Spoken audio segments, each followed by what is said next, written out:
How many of you were a teenager in the 60s but don't remember it?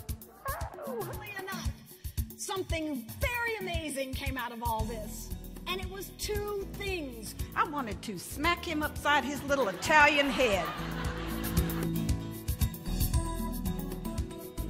How many of you have children? May I see your hands? Oh, that's not everyone. How many of you then were children? Okay, great. Okay, this is it. This is all I got for you, but it may have been the reason why you came. You see, you have been talking to your child to try to get him to do something in your language. He doesn't speak your language. So what you want to do is be flexible and speak his language. So let's say that the next time, let's say your son isn't cleaning up his room, and you've told him 5,000 times. The next time he does that, you're going to try this. Try this one. You want to get yourself some glasses. Kind of, look the part. You want to get yourself a hat, but you got to wear it the right way. Okay, you want to get a little bling. I need that sound up just a little bit. Okay, now we want to get funky. That's right. That's what I'm talking about. Come on, let's get funky. Come on.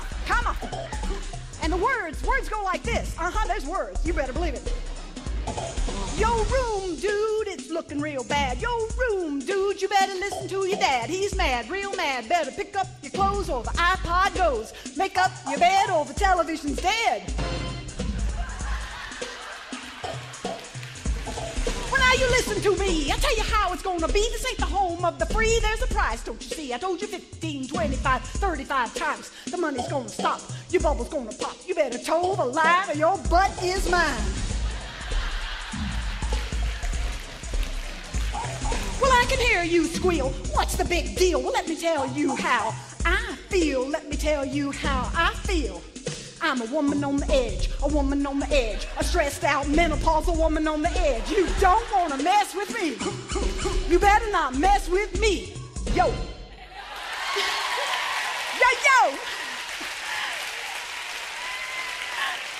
Thank you. Thank you so much. See, metaphorically, it's as if we all have an antenna, okay? Now, ladies, our antenna is at all times swiveling in a 360-degree manner. If there is a shoe sale on at Nordstrom, beep, beep, beep, we pick it up. One child, hungry, 3 blocks down the road. Beep, beep, beep. We pick it up. A man, half our age, checking us out from across the room. Whoop, whoop, whoop. We pick it up. And guys, you have an antenna too. You do. The only difference is that your antenna is sticking in one direction only. One.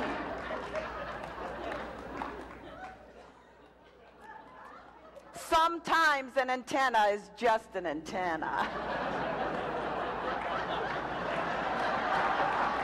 One direction only. And you know what that's on? It's on the task at hand. It's as if you have on blinders and you can only see the one thing in front of you. Hey guys, this is not a bad thing. It's just a guy thing. With my husband, John, it would go something like this. He'd be like, in the middle of a project going, must complete the task, must complete the task. John, the phone's ringing. No, must complete the task, must complete. Honey, this box is awfully heavy. Could I get your... No, must complete the task. John, I'm feeling a little romantic. Okay. So here's a cool idea. Walk right up to people and say, hi, I don't know you, but I want to know you. What's your name? What do you do? What are you up to? Because this is the cool thing. Everybody in this room is up to something. They all looked exactly the same in my book. They were dressed the same, they walked the same, they sat down at their tables, they laid down their pads of paper, they lined the pencils up on the right side, they put the coffee up at the corner, they folded their hands, they looked at me and didn't say a word and just waited. And I'm teaching them how to be more creative. I wanted to say, you want to be more creative? Put your pencils on the other side. Let's start there. Well, by the end of 1969, I had been married and divorced, and I had a 2-year-old baby boy. And I was working as a receptionist in a law office, making $55 a week. I can remember, some of you may be able to relate, I can remember cashing in bottles to get enough money for gas for my car. Yeah, I can remember eating bologna sandwiches by candlelight with my baby boy because my electricity had been turned off yet again. And also, to further complicate things at that particular time in my life, I was suffering from clinical depression. I was having very frequent and serious, debilitating panic and anxiety attacks that were so horrific sometimes that I seriously came close to taking my own life, more times than I can recount. And such was the situation on the morning of December 7th, 1969. I woke up, fell headfirst into that dark, frightening place. And I remember lying in bed with the covers pulled up around my neck, and I remember thinking to myself, I can't take this anymore. And then the words started playing in my mind like they were on a loop, and I heard them. I'm ready to die. I'm ready to die. I'm ready to die. Now, I need you to remember those words because they come back just a moment in this story. Well, it was just about that time that I heard my son stirring in the room next to me, and I realized that I had to make it. So, summoning courage from I don't know where, I pulled myself up, I got dressed, I got him dressed and off to daycare, went to that law office, sat behind that desk, hanging on to my sanity by a thread. And it was about 11:30 in the morning, that morning, that in through the front door burst a man in a convict's prison uniform brandishing a .357 Magnum. He grabbed me by the arm. He slammed the gun in my face.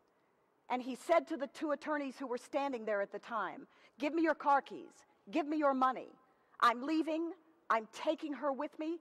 Don't call the cops or I will kill her. Now, I want you to think back for just a moment to the emotional state that I was in before the man came in the room. Remember that one?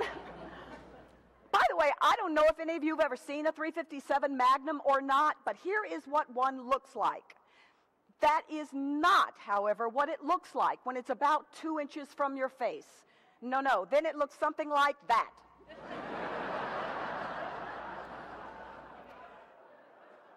Well, he took me to an abandoned house, and there he held me hostage for 5 hours. And I guess I had what Vince Pacenti would have called one of life's defining moments. It happened actually about 2 hours into this. He had allowed me to sit in a chair in the living room, and he sat in a chair facing me about 8 feet away. He sat there just gripping that gun, staring at me, not saying a word. Suddenly, at one point, he, out of nowhere, slowly raised the gun. He pointed it directly between my eyes. He cocked the hammer. He took a deep breath, and his exact words were, "Are you ready to die?" Well, there was a part of me that wanted to say, "Funny you should mention that." Whoa! I was just thinking about, are you psychic? What? And I want you just to remember this one thing. As you go forward in life, remember this one thing, that faced with any challenge, we are defined more by the choices we make than by the talents we possess. Choose passion. Choose power. Choose pizzazz. Thank you all for having me here. Thank you so much.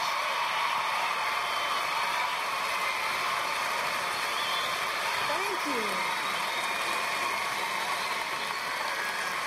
Thank you.